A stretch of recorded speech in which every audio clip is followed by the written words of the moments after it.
Some people say that the civil rights movement and all that it signified is past history. It's done. They call it a post-civil rights era. Yeah. Never been able to define that. I would refer them to Trent Lott if they think it's over. I would refer them to racial profiling here and there and everywhere, from New York to California, from Maine to California. I would prefer them to the fact that the median income has moved in the 60s, but it's still below the 70s, and it ought to be parity. It ought to be equitable. It ain't over. Now, surely there's some issues that have become moot. We don't argue, no need to argue about where you sit on the bus. No, whether you, as I said earlier, we can check into the Hyatts and the Hiltons and the Sheratons, but a whole lot of black folk can't check out. They got the right to check in, but lack the means to check. This ain't no post-civil rights era. It may be post their involvement, those who say that, but the targets and strategies have to, roll with the times. But it is not a post-civil rights era. We are still second class in too many areas. And how do you change that? If the old tactics aren't working anymore, how do you change that? Well, I'm not ready to say that some of the old tactics won't still work. The farmers did pretty good with our tactics. We had a tactic of going from door to door all over the place, knocking on folks' doors, getting them to go vote. We would take buses and vans and take them to vote. Now, we did that this last time, but they did it too.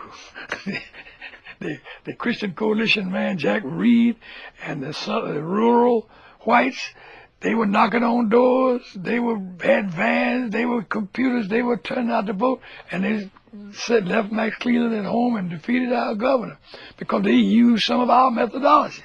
The Chinese marched and rallied. The walls in Germany fell down. I was over there in 90 to dedicate a school. They were named after Martin in East Germany. And I preached, and I saw the eagerness in the eyes of the people. And we went over to West Germany, and we saw what was happening. Not a few days after I left, they were singing "We Shall Overcome," and the wall came tumbling down.